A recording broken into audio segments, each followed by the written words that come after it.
നമുക്കിന്ന് സാക്ഷരതാ മിഷൻ്റെ +1 തുല്യതാ ക്ലാസ്സിലെ മലയാളം നോക്കാം. വൈക്കം മുഹമ്മദ് ബഷീറിൻ്റെ അനർഘ നിമിഷം എന്ന കഥാഭാഗമാണ് ഇന്ന് നമ്മൾ പഠിക്കുന്നത്. മലയാള സാഹിത്യത്തിലെ അതുല്യ പ്രതിഭയാണ് വൈക്കം മുഹമ്മദ് ബഷീർ. ബേപ്പൂർ സുൽത്താൻ എന്നാണ് അദ്ദേഹത്തെ വിശേഷിപ്പിക്കാറ്. പച്ചയായ ജീവിത യാഥാർത്ഥ്യങ്ങളെ തനിമയോടെ അവതരിപ്പിച്ച് ജീവിതത്തെ സ്വതന്ത്രമായി മേയാൻ വിട്ട അദ്ദേഹം സാഹിത്യം കൊണ്ട് ലോകത്തെ ആകമാനം ആലിംഗനം ചെയ്യാൻ മലയാളിയെ പഠിപ്പിച്ചു. ഇപ്പോൾ പച്ചയായ ജീവിത യാഥാർത്ഥ്യങ്ങളെയാണ് ബഷീർ തൻ്റെ കൃതികളിൽ അവതരിപ്പിച്ചത്. അദ്ദേഹത്തെ വിശേഷിപ്പിക്കാറ് ബേപ്പൂർ സുൽത്താൻ എന്നാണ്.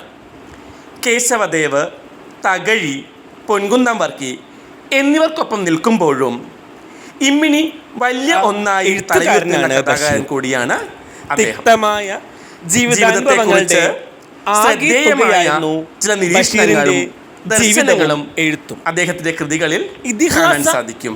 മുഖമുള്ളവരാണ് സാമൂഹ്യ ജീവിതത്തിന്റെ പല കഥാപാത്രങ്ങളും അദ്ദേഹം തന്റെ കൃതികളിലൂടെ തുറന്നു കാട്ടുകയുണ്ടായി. ജനുവരി 20 സഞ്ചാരപ്രിയനാണ് ബഷീർ ജനിച്ചത്. സൂഫി ദർശനങ്ങളിൽ പ്രാഥമിക വിദ്യാഭ്യാസം എഴുത്തിൽ മുഴുമിപ്പിക്കാതെ സ്വാതന്ത്ര്യ സമരത്തിൽ പങ്കെടുക്കുകയും ദർശന ചിന്തകളാണ് ജയിൽവാസം അനുഭവിക്കുകയും എന്ന പാഠഭാഗം ചർച്ച ചെയ്യുന്നത്. 1994 ജൂലൈ 5 ബഷീർ അന്തരിച്ചത്. ബാല്യകാല സഖി, എൻ്റെ ഉപ്പാക്കൊരാനയുണ്ടാർന്ന്, പാത്തുമ്മയുടെ ആട്, ആനവാരിയും പൊൻകുരിശും, മതിലുകൾ, ശബ്ദങ്ങൾ, ആനപ്പൂട, ഭൂമിയുടെ അവകാശികൾ, തേന്മാവ് തുടങ്ങിയവ അദ്ദേഹത്തിൻ്റെ പ്രധാനപ്പെട്ട കൃതികളാണ്. ജീവിതത്തെ അതിൻ്റെ തനിമയോടെ ആവിഷ്കരിച്ച മലയാളിയുടെ പ്രിയപ്പെട്ട എഴുത്തുകാരനായിരുന്നു വൈക്കം മുഹമ്മദ് ബഷീർ. തിക്തമായ ജീവിതാനുഭവങ്ങൾ പോലും നർമ്മമധുരമായി അദ്ദേഹം അവതരിപ്പിച്ചു. തനിക്ക് വ്യാകരണം അറിയില്ല എന്ന് പറഞ്ഞുകൊണ്ട് സാധാരണക്കാരുടെ ഭാഷയിൽ എഴുതി. ഹ്യൂമറിസവും ഒത്തുചേർന്ന അപൂർവതയാണ് ബഷീറിൻ്റെ കൃതികൾ. ബഷീറിൻ്റെ പതിവ് ശൈലിയിൽ നിന്ന് വ്യത്യസ്തമായി ജനനത്തെയും മരണത്തെയും ജീവിതത്തെയും കുറിച്ചുള്ള ദർശനങ്ങൾ അവതരിപ്പിക്കുകയാണ് അനർഘ നിമിഷം എന്ന ചെറുകഥയിൽ. പ്രമേയത്തിന് അനുയോജ്യമായ ഭാഷയും കവിതയോട് അടുത്ത് നിൽക്കുന്ന ആഖ്യാന രീതിയും ഈ രചനയെ സവിശേഷമാക്കുന്നു. അപ്പം ഈ ചെറുകഥയുടെ ഒരു പ്രത്യേകതയാണ് പ്രമേയത്തിന് അനുയോജ്യമായ ഭാഷയാണ്, കവിതയോട് അടുത്ത് നിൽക്കുന്ന ആഖ്യാന രീതിയാണ്. കഥാനായകൻ്റെ ആത്മഭാഷണമാണ് ഈ കഥ. മരണത്തെ മുഖാമുഖം കാണുന്ന ഒരാളുടെ അവസാനത്തെ പിടച്ചിൽ, മനസ്സോടെ ആണെങ്കിലും ഇവിടം വിട്ട് പോകണമെന്ന യാഥാർത്ഥ്യം വേദനയോടെ അംഗീകരിക്കുന്ന മനസ്സ്, ഇവയൊക്കെയാണ് ഈ കഥയിൽ ബഷീർ അവതരിപ്പിക്കുന്നത്. നീയും ഞാനും എന്ന യാഥാർത്ഥ്യത്തിൽ നിന്ന് അവസാനം നീ മാത്രമായി അവശേഷിക്കാൻ പോവുകയാണ്.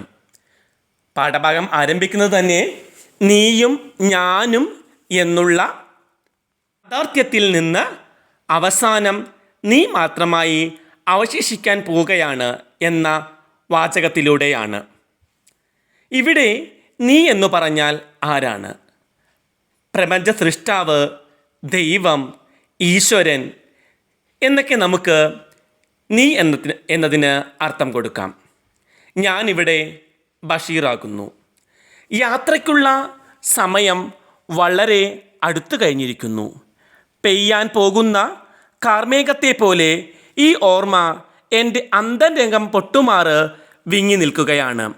അപ്പം കാർമേഘം പോലെ ഈ ഓർമ്മ, എങ്ങനത്തെ കാർമേഘം പോലെ? പെയ്യുവാൻ നിൽക്കുന്ന കാർമേഘത്തെ പോലെ ഈ ഓർമ്മ അന്തരംഗം, അദ്ദേഹത്തിൻ്റെ മനസ്സിൽ പൊട്ടുമാറ് വിങ്ങി നിൽക്കുകയാണ്. എന്നാൽ ഈ വാസ്തവമൊന്നും അറിയാതെ എൻ്റെ സുഹൃത്തുക്കൾ, അദ്ദേഹത്തിൻ്റെ ചങ്ങാതിമാർ അദ്ദേഹത്തിൻ്റെ അടുത്തേക്ക് എത്തുന്നു. തമാശകൾ പറഞ്ഞ് അവരെ ചിരിപ്പിക്കാൻ നിർബന്ധിക്കുകയാണ്. തൻ്റെ ചിരിക്കകത്തുള്ള ദുഃഖത്തിൻ്റെ മുഴക്കം അവരാരും തന്നെ കേൾക്കുന്നില്ല. ജനനത്തിനും മരണത്തിനും ഇടയിലുള്ള അനർഘ നിമിഷമാണ് ജീവിതം. അനർഘം എന്ന് പറഞ്ഞാൽ വിലമതിക്കാനാവാത്തത്. ഇപ്പം ജനനത്തിൻ്റെയും മരണത്തിൻ്റെയും ഇടയിലുള്ള അനർഘമായിട്ടുള്ള നിമിഷമാകുന്നു ജീവിതം. അടുത്ത നിമിഷം താൻ ഇല്ലായ്മയിൽ ലയിക്കാൻ പോവുകയാണ്. കാലമിത്രയും നീ എന്നെ അപാരമായ കാരുണ്യത്തോടെ സ്നേഹിച്ചു. സൗകര്യം പോലെ വായിക്കാവുന്ന ഒരു ഗ്രന്ഥമാണ് ഞാൻ. നീ എനിക്കിപ്പോഴും ഒരു മഹാരഹസ്യമാണ്. നിന്നെക്കുറിച്ച് എനിക്കൊന്നും അറിയില്ല. പക്ഷേ ഞാൻ നിനക്ക് സൗകര്യം പോലെ വായിക്കാവുന്ന ഒരു ഗ്രന്ഥമാണ്. നിൻ്റെ മഹത്വം പോലും എനിക്ക് പൂർണ്ണമായി തിരിച്ചറിയാനായിട്ട് കഴിഞ്ഞിട്ടില്ല. എന്നാൽ നീ എന്നെ അപാരമായ കാരുണ്യത്തോടെയാണ് സ്നേഹിച്ചത്. എനിക്കിപ്പോഴും നീ ഒരു മഹാരഹസ്യമാണ്. വന്നതുപോലെ തന്നെ ഞാൻ തിരികെ പോവുകയാണ്. നീയും ഞാനുമെന്ന യാഥാർത്ഥ്യത്തിൽ നിന്ന് അവസാനം നീ മാത്രമായി അവശേഷിക്കുകയാണ്. നീ മാത്രം. അപ്പം ഞാൻ എങ്ങനെയാണോ വന്നതുപോലെ തന്നെ തിരിച്ചു പോവുകയാണ്. നമ്മൾ കൊണ്ടുവന്നതൊന്നും എന്താണ് കൊണ്ടുവന്നത്? നമ്മളിവിടെ ഉണ്ടാക്കിയ ഒന്നും തന്നെ തിരികെ കൊണ്ടുപോകുന്നില്ല.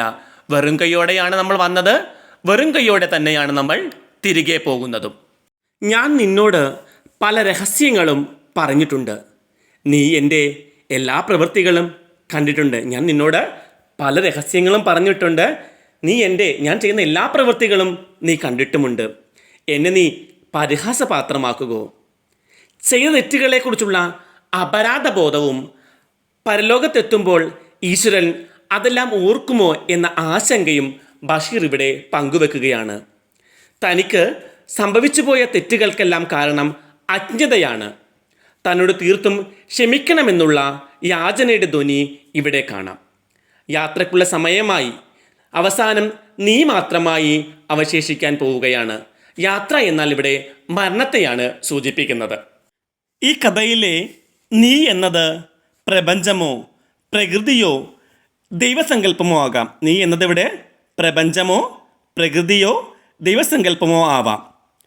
പ്രപഞ്ചം ഒരു കൂടാണെന്നും മനുഷ്യൻ ആ കൂട്ടിലെ താൽക്കാലിക താമസക്കാരനാണ് എന്നും മരണം കൂട് വെടിയലാണെന്നും ഒരു സങ്കല്പമുണ്ട്. ഇവിടെ ഒന്നും കൂടി പറയാം. പ്രപഞ്ചം എന്നത് ഒരു കൂടാണ്, ഒരു പക്ഷിക്കൂടാണ്. മനുഷ്യൻ ആ കൂട്ടിലെ താൽക്കാലികമായ താമസക്കാരനാണ്. മരണമെന്നത് കൂട് വെടിയലാണ് എന്നൊരു സങ്കല്പം ഇവിടെയുണ്ട്. ജീവിതം എന്നത് ജനനത്തിൻ്റെയും മരണത്തിൻ്റെയും ഇടയിലെ അനർഘ നിമിഷമാകുന്നു. മരണം അനന്തമായ ശൂന്യതയാണ്. ഒരാളുടെ മരണത്തോടെ ഈ ലോകം ഇല്ലാതാകുന്നില്ല. എന്നാൽ മരിക്കുന്നയാളെ സംബന്ധിച്ചിടത്തോളം എല്ലാം ശൂന്യതയിലേക്ക് ലയിക്കലാണ്. നമ്മൾ മരിച്ചാലും പ്രപഞ്ചം ഇവിടെ ഉണ്ടാകും.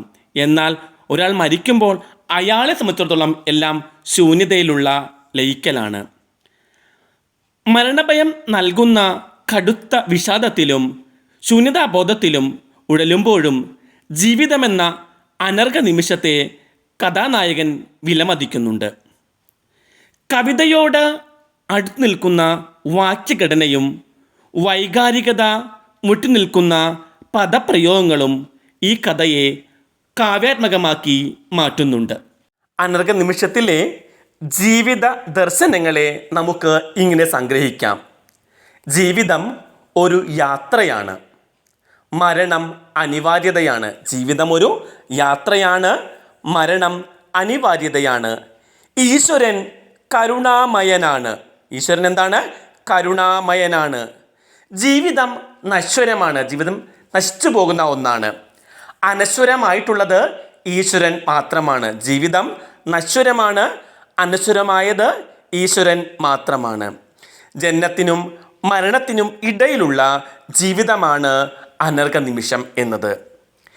ഈശ്വര ചിന്തയില്ലാതെയുള്ള ജീവിതം നിഷ്ഫലമാണ്. ഈശ്വരനെക്കുറിച്ചുള്ള ചിന്തയില്ലാത്ത ജീവിതം നിഷ്ഫലമായിട്ടുള്ളതാണ്. അജ്ഞതയാണ് എല്ലാ തെറ്റുകൾക്കും ആധാരമായിട്ടുള്ളത്. പാഠഭാഗത്തിലെ ഏറ്റവും പ്രധാനപ്പെട്ട ചോദ്യമാണ് ഇനി നമ്മൾ ചർച്ച ചെയ്യുന്നത്.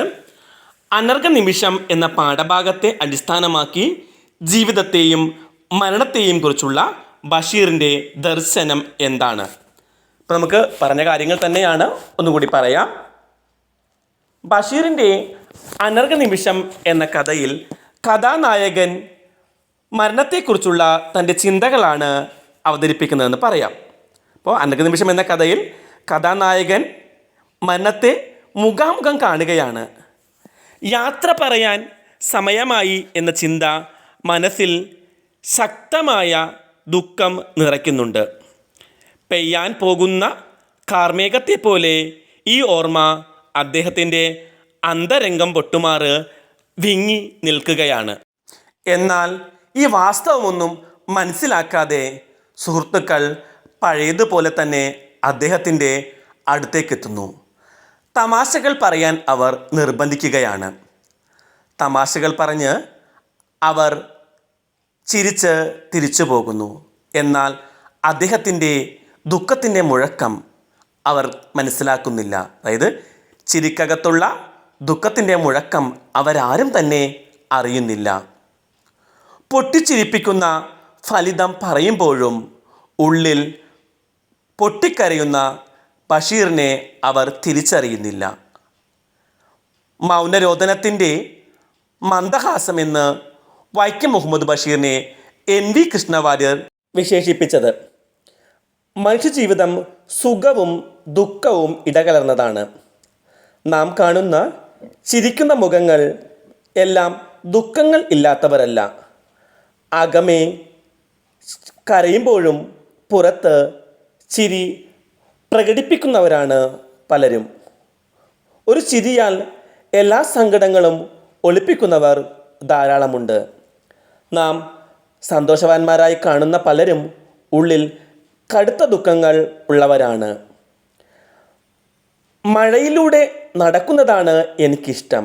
എന്തെന്നാൽ ഞാൻ കരയുന്നത് ആരും കാണില്ലല്ലോ എന്നാണ് ലോകപ്രസിദ്ധനായ ചാർലി ചാപ്ലിൻ ഒരിക്കൽ പറഞ്ഞത്. ജീവിതത്തിൽ പലപ്പോഴും നാം അഭിനയിക്കേണ്ടി വരുന്ന സന്ദർഭങ്ങൾ ഉണ്ടായേക്കാം. ചിരിയും കരച്ചിലും മാത്രമല്ല, സ്നേഹമായാലും കോപമായാലും അടക്കുകയും പ്രകടിപ്പിക്കുകയും ചെയ്യേണ്ടി വരും. അനർഘ നിമിഷം എന്ന കഥക്ക് കവിതയോടാണ് അടുപ്പം കൂടുതൽ. പ്രയോഗഭംഗി, ബിംബകൽപ്പന, ആഖ്യാന രീതി എന്നിവയിലെല്ലാം അത് കവിതയോട് ചേർന്ന് നിൽക്കുന്നു. ഭാവതലത്തിൽ കഥയും കവിതയും തമ്മിലുള്ള സാമ്യവും കാണാം. പല കൃതികളിലും ജീവിതത്തെ യാത്രയോട് ഉപമിക്കാറുണ്ട്. എന്നാൽ ഇവിടെ യാത്ര എന്നതുകൊണ്ട് മരണമെന്നാണ് കഥാകാരൻ ഉദ്ദേശിക്കുന്നത്. എന്തു ചിന്തിച്ചു, എന്തു നേടി എന്നന്വേഷിച്ച് നടക്കുമ്പോൾ ജീവദർശനം തന്നെ മാറിപ്പോകുന്നു. എത്തിച്ചേരേണ്ട ലോകം ശാശ്വതമാണെന്ന് ചിന്തിച്ചുറപ്പിച്ച് സമാധാനത്തോടെ മരണത്തെ സ്വീകരിക്കുമ്പോൾ ലഭിക്കുന്ന അനുഭൂതി അനിർവചനീയമാണെന്ന് ബഷീർ നമ്മെ ഓർമ്മിപ്പിക്കുന്നു. ഈ ക്ലാസ് നമുക്ക് ഇവിടെ അവസാനിപ്പിക്കാം. ക്ലാസ് ഇഷ്ടമായെങ്കിൽ എല്ലാവരും ലൈക്ക് ചെയ്യാനും ഷെയർ ചെയ്യാനും കമൻറ്റ് ചെയ്യാനും മറക്കരുത്. സബ്സ്ക്രൈബ് ചെയ്യാത്തവരുണ്ടെങ്കിൽ സബ്സ്ക്രൈബ് ചെയ്യുകയും വേണം. എല്ലാവർക്കും നന്ദി, നമസ്കാരം. വീണ്ടും കാണാം.